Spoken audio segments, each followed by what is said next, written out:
Dabir Suhani Suraiya foundation কর্তৃক ঢাকা বিশ্ববিদ্যালয়ের দরিদ্র কিন্তু মেধাবী শিক্ষার্থীদের মাঝে শিক্ষাবৃত্তি প্রদান করা হয়েছে। শিক্ষার্থীদের শিক্ষাবৃত্তির চেক হস্তান্তর অনুষ্ঠানটি আজ ঢাকা বিশ্ববিদ্যালয়ে অনুষ্ঠিত হয়।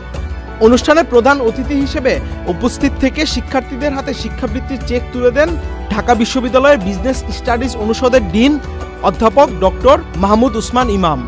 বিশেষ অতিথি হিসেবে উপস্থিত ছিলেন দবির সুহানী সুরাইয়া ফাউন্ডেশনের সভাপতি এবং বস্ত্র ও আবাসন খাতের স্বনামধন্য প্রতিষ্ঠান সালমা গ্রুপের ব্যবস্থাপনা পরিচালক চৌধুরী মোহাম্মদ হানিফ সোয়েব। এ সময় অধ্যাপক ডক্টর মাহমুদ উসমান ইমাম শিক্ষার্থীদের উদ্দেশ্যে বলেন, দবির সুহানী সুরাইয়া ফাউন্ডেশনের এই উদ্যোগ অত্যন্ত প্রশংসনীয়। এই বৃত্তি দরিদ্র কিন্তু মেধাবী শিক্ষার্থীদের উচ্চশিক্ষা গ্রহণে বিশেষভাবে সহায়তা করবে এবং তাদের উজ্জ্বল ভবিষ্যৎ গঠনে সহায়ক হবে। চৌধুরী মোহাম্মদ হানিফ সোয়েব তার বক্তব্যে বলেন, আমরা বিশ্বাস করি শিক্ষা জাতির মেরুদণ্ড। দেশের ভবিষ্যৎ প্রজন্মকে শিক্ষিত করে গড়ে তুলতে পারলে দেশ দ্রুত এগিয়ে যাবে। দবির সুহানী সুরাইয়া ফাউন্ডেশন সবসময় শিক্ষার প্রসারে কাজ করতে প্রতিশ্রুতিবদ্ধ।